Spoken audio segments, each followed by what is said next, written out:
আর একটা ছেলে রাস্তাতে কাজ করছে, তাকে দেখে আমার খুবই মায়া লেগে গেল। তার কাছকে যাই, দেখি সে কি বলে, এত পরিশ্রম করার কারণটা কি তার।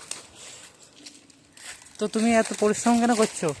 এদিকে তাকাও, আর কি বলবো, বলো বলো। বাইক নেওয়ার জন্য এখন পরিশ্রম করতে হচ্ছে। তো বাইক তোমাদের মা বাবা দেয় নাই? আরে মা বাবা আর নিজে ইনকাম করছে, এখন মা বাবা কি বলবে এখন। ও, তাহলে কি বলতে চাই, তুমি তো গরিব নাকি? হ্যাঁ গরিবই, ও, কি কাজ করতে আসতাম এখানে। তাও ঠিক। তো এই কাজ করছো, তোমার বেতন কত দেয়? আমার বেতন 800 টাকা, 800 টাকার মধ্যে খাওয়া দেওয়া। ও, 800 টাকার মধ্যে খাওয়া দাওয়া। তো তো আমি তোমার কিছু সাহায্য করতে পারি? কি সাহায্য করবেন? তো আমি তোমাকে কিছু টাকা দিতাম। দিলে তো ভালোই হতো।